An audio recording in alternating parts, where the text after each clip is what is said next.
గుండా ప్రభుత్వాలకి భయపడాలా? గుండా ప్రభుత్వాలకి భయపడాలా మనం? ఆత్మగౌరవం తీసే వ్యక్తులకు భయపడాలా మనం? వైఎస్ జగన్ కి భయపడతామా మనం? సింహపురి ఇది. గుండెల లోతుల్లోంచి అన్యాయానికి ఎదురు తిరిగే సింహపురి ఇది. బలంగా నిలబడదాం. వేమిరెడ్డి ప్రభాకర్ రెడ్డి గారు గాని బలమైన మెజారిటీతో గెలిపించి నిలబడదాం, నిలదొక్కుందాం.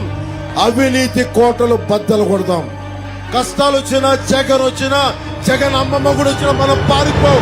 ఇక్కడ కూర్చొని నిలబడతాం, పోరాడతాం, చొక్కా పట్టుకొని నిలదీస్తాం. మన హక్కుల్ని సాధించుకుంటాం.